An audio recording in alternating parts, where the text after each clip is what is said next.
were talking about Happy. Was it Convict who first taught you to? What's that? Was it Happy or Yeah, it was Happy. Can you tell us that? Convict on the shit. Now, I was kind of small. I was born 1924, huh? Right. And they were building this blacktop road from Charlottesville up through Rappahannock County, Virginia. Right. And it just had hundreds and hundreds of convicts with mules and sledgehammer and dynamite building the road by hand. And they had this one particular convict was on the water boy on the Shane Spring was toting water from our spring.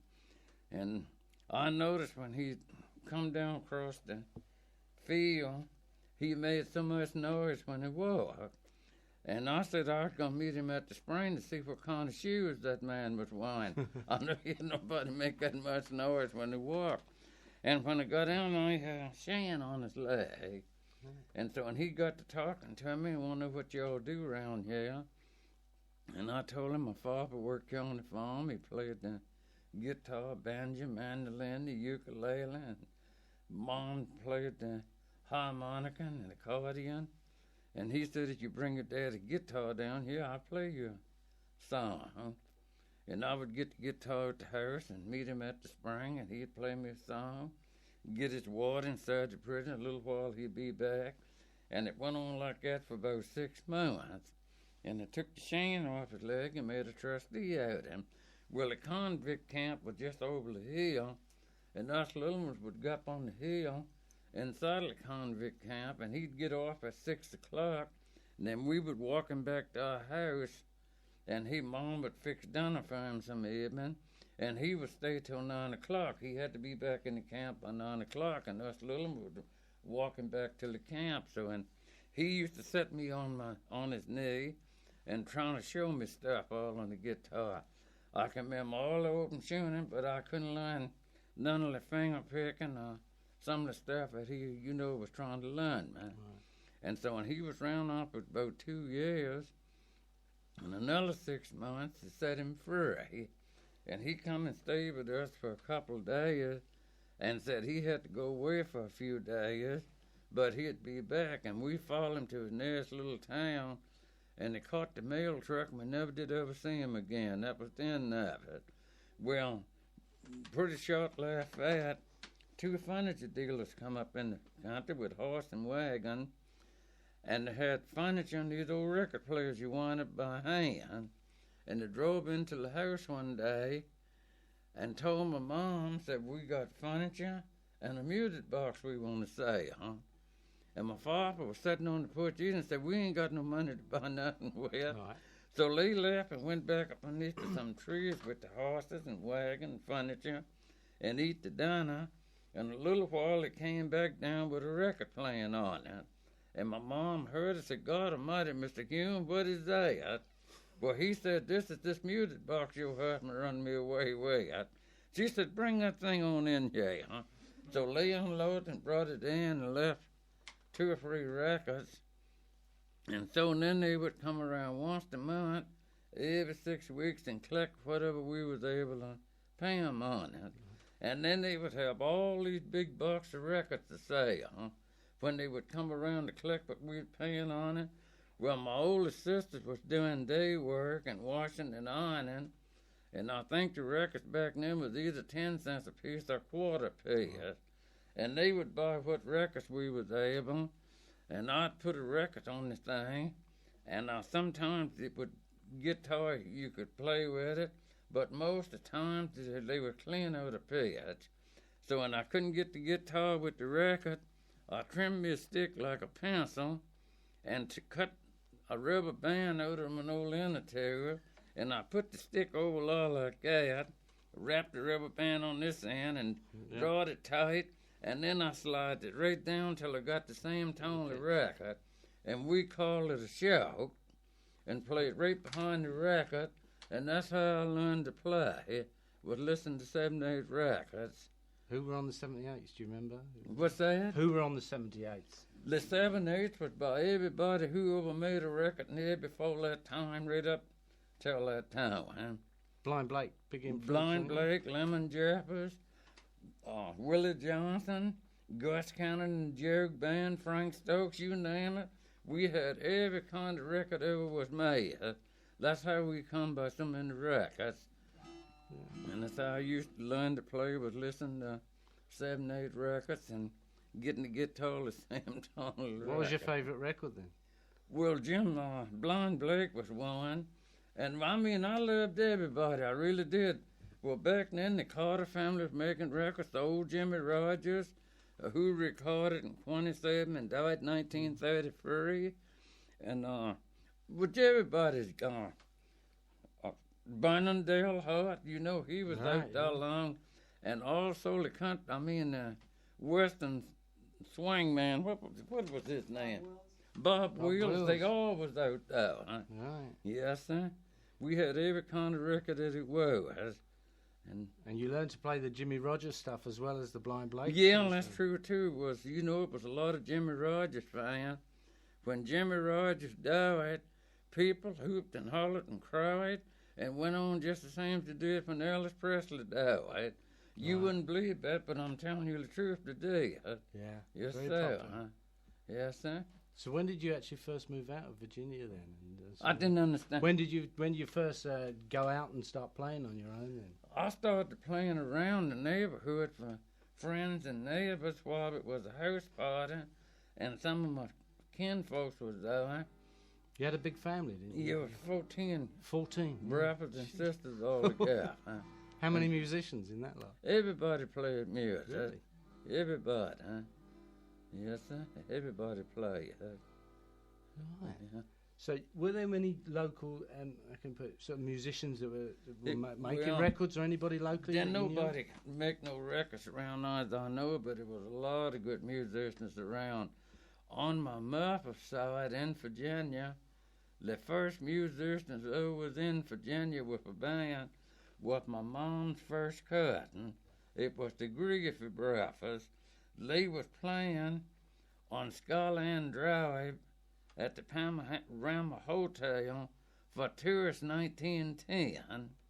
And they did. They left the country. Nobody'd ever heard of them, ever seen them again. It was Jesse Grieve, Eddie Grieve, and Frank Grieve. Grieve? Grieve. You said, Trish, you know. Griggerford. Yeah, it was my mom's first cousin. They was the first musicians was in Virginia, and they never did ever know where they went. Huh? Did you ever meet up with any of the travelling blues singers or whatever when you were playing in those early days? I read somewhere. Well, I met some. I met. I read somewhere that you'd met up with Luke Jordan. Did lead up in 1942. I met Luke Jordan. Where was and that? Can you a little giant. He came over the mountain from Christiansburg somewhere playing at a school, and he pulled into this little place, and he said it was Luke Jordan. And what's his name? William Moore, who called Bob Moore. Yeah? He used to dance my father, and I never knew who he was until my mom told me who it was. And then she talked about Lemon Jeffers playing 3 days for an old school association in the lower part of Virginia one time. This was in the very early 30s. Right. And I don't remember ever seeing him no more than you know what she said, and I got every reason to believe it was true. Yes, sure. That's great. So, can you play us the first tune that really sort of got to you, the first blues thing?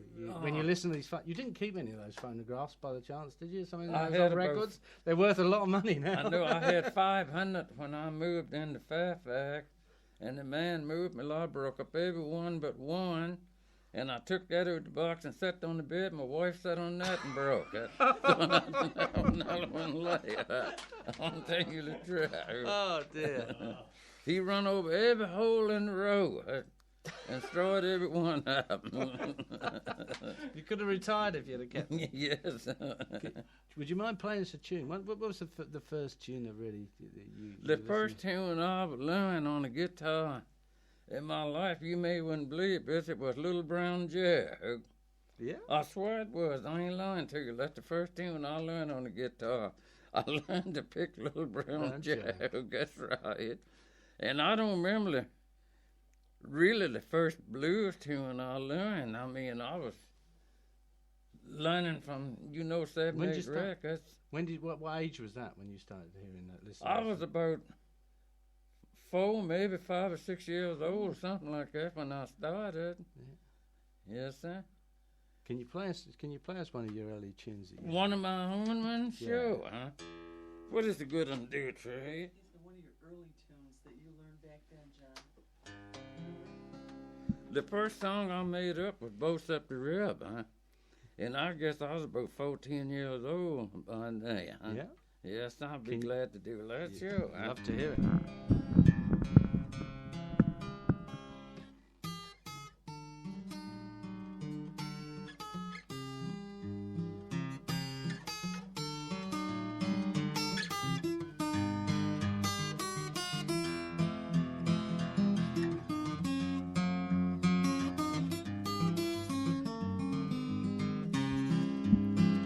Boast up the river, and it won't come down. I bleed my soul, babe, my water bound. Oh, ain't that a shame? I have no plane. And I wonder if my baby's on that train.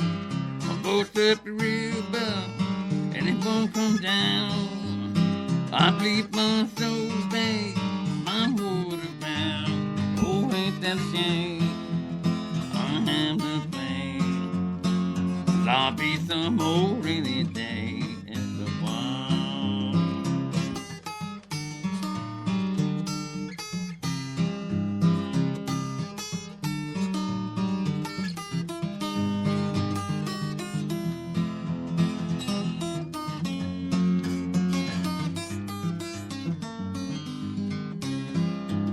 I'm going away to leave this country. I'm going away to leave all alone. Oh, ain't that a shame? Then I wonder if my baby's on that train. Left the river and it won't come down. I bleed my soul, babe. I'm water bound. Oh, ain't that a shame?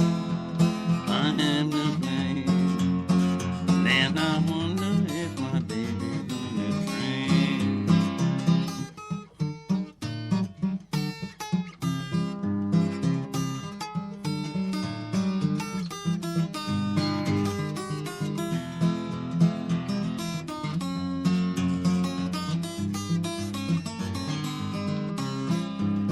I'm going away to leave this country. I'm going away to leave alone. Oh, ain't that a shame? Then I wonder if my baby's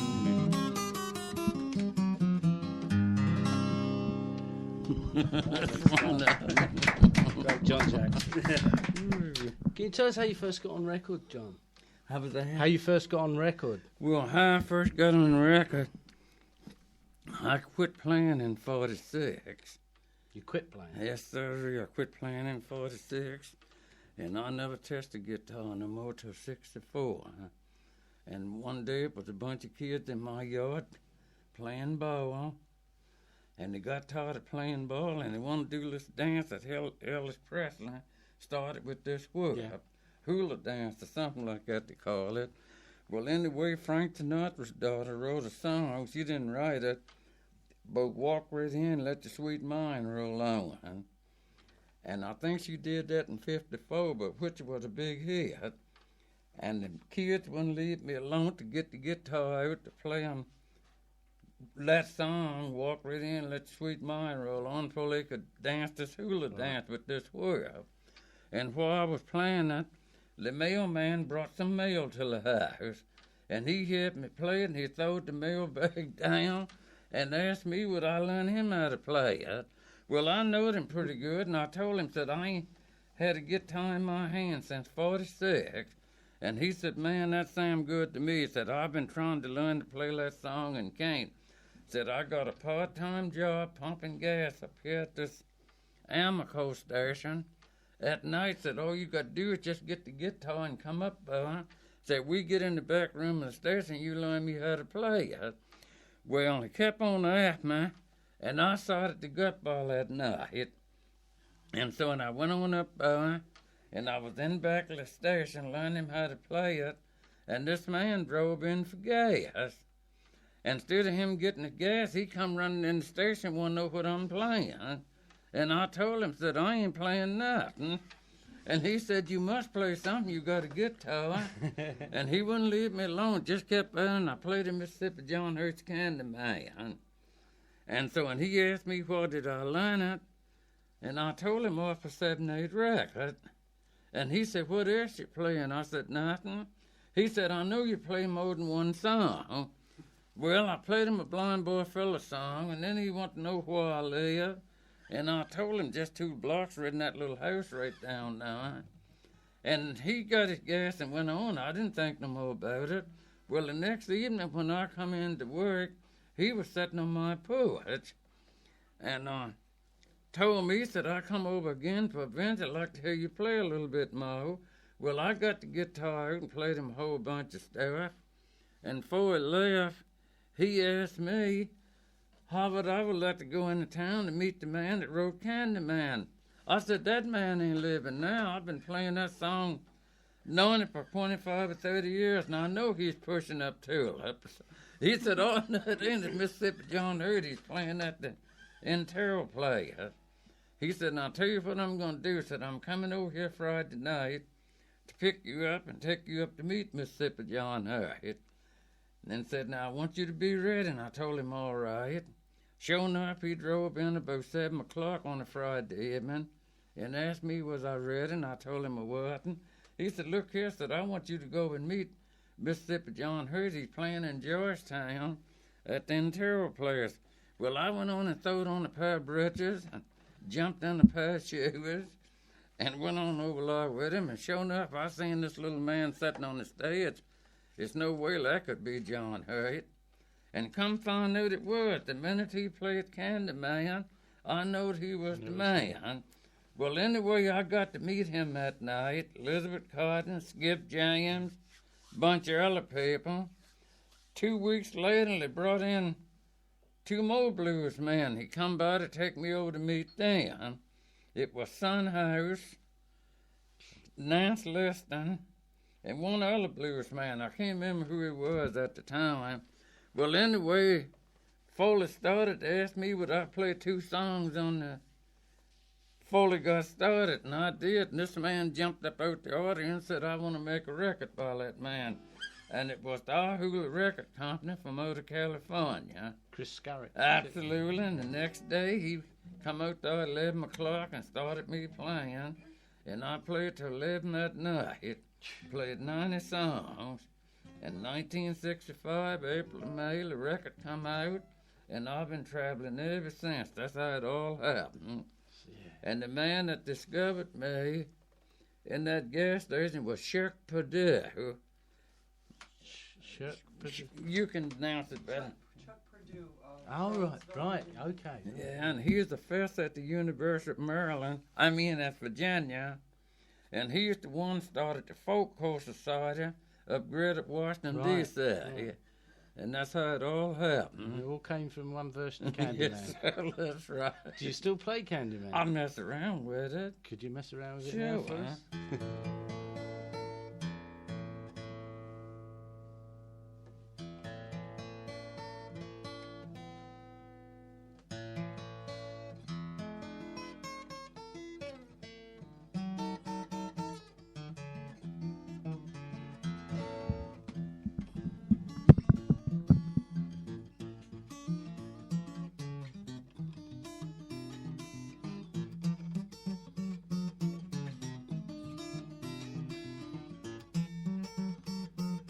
Oh, you girl, come gather round. We can man, he's the raising town. He's a candy man.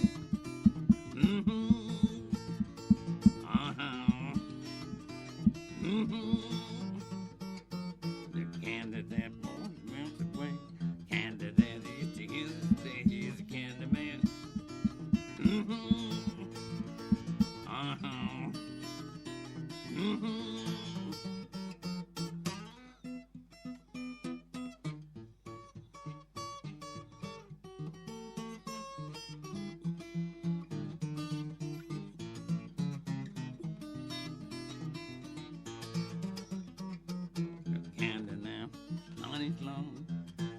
Uncle Hope and Coney is a candy man.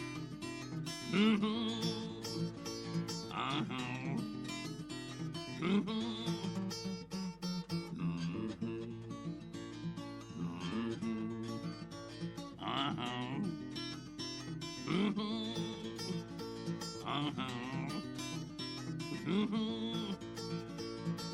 You and the candy man is getting mighty thick, You must be crazy about the candy man stick,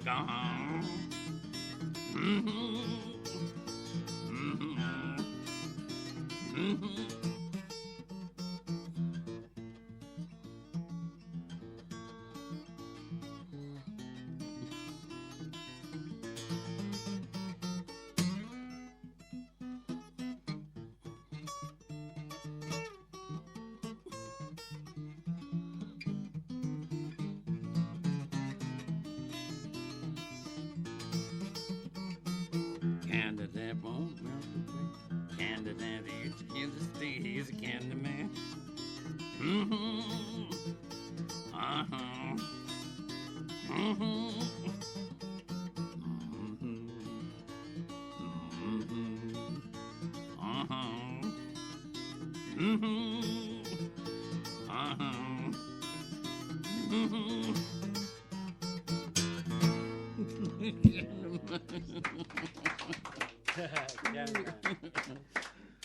Well, what can we say? Are you enjoying your tour? I am indeed Europe? very much. This is what, third or fourth time you've been here, isn't it? No, it's the second time Second, I've is been it? here. Second. Yeah, what was it, 2 years ago?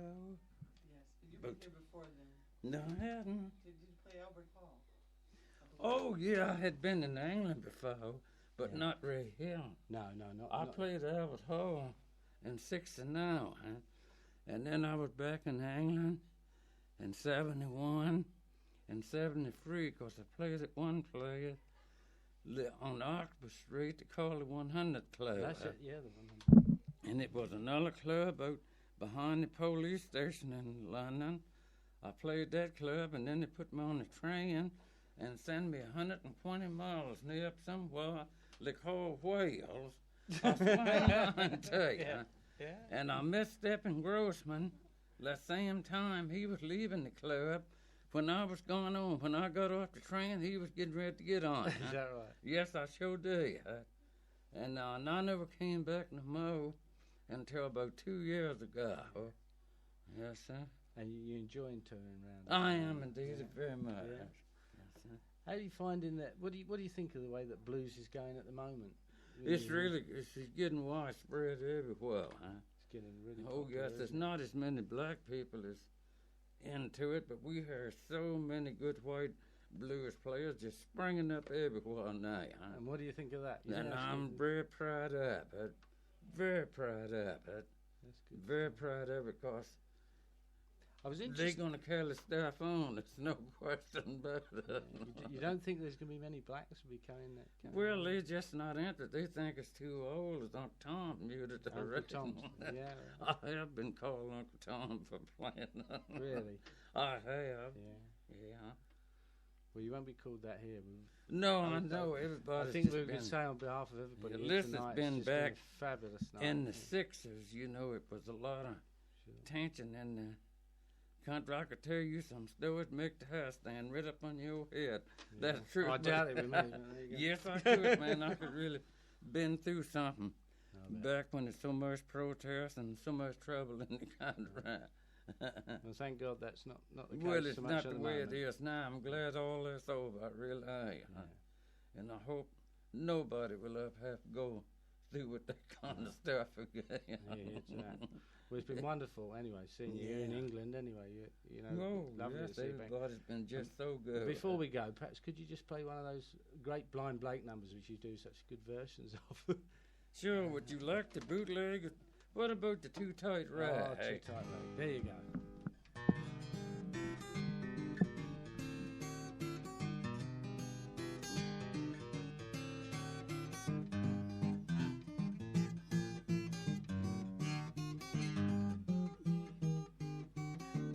Me, my gal, went up there, went out to the night down.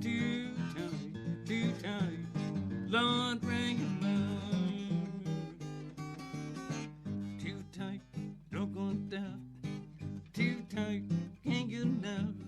Too tight, Lord, bring it mine. Dee da da dee da da, dee da da dee da da, dee da da dee da da, dee da da dee da, dee da da.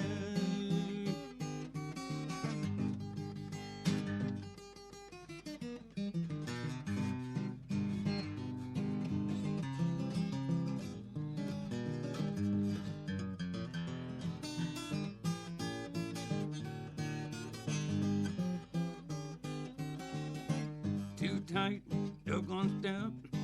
Too tight, can't get enough. Too tight, Lord, bring it mine. Dee da da dee da da, dee da da dee da da, dee da da dee da da, dee da da dee da, dee da da.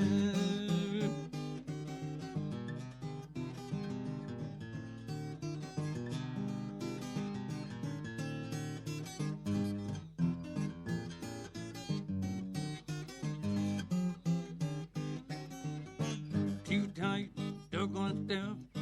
Too tight, can't get enough. Too tight, Lord, bring it mine.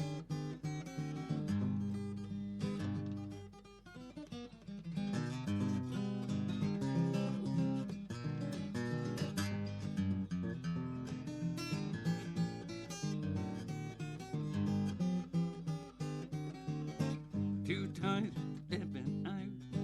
Too tight, do-do-do. Too tight, Lord, this ring of mine. Too tight, right. Okay, you welcome. Look, here's my left hand. Thank you. All right.